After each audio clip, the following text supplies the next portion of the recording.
Even when you take a deeper dive into the number projections for this upcoming NBA season, the Chicago Bulls are still slated to be one of the league's worst teams.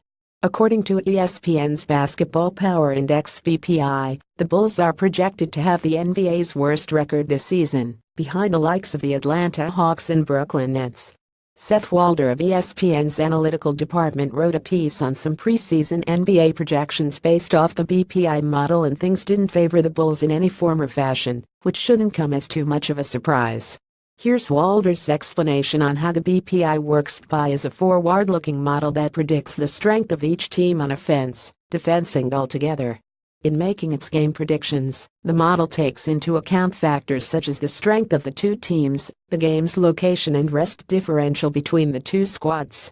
BPI simulates the season 10,000 times to create its projections for both the season and the playoffs.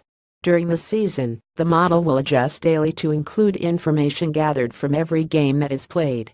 But in the preseason, with no games played so far, the model is based on past performance combined with Vegas win totals.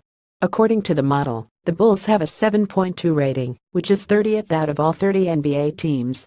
To sum that up, the Golden State Warriors, the number one team in the BPI, have a 9.4 rating, 4.3 points ahead of the nearest team, the Houston Rockets. In the expected wins and losses projections, the Bulls once again came in last in both categories with a 23-59 record, almost 4 full games worse than the Hawks. But there's a light at the end of the tunnel for Bulls fans potentially getting the number 1 overall pick in the 2018 NBA draft.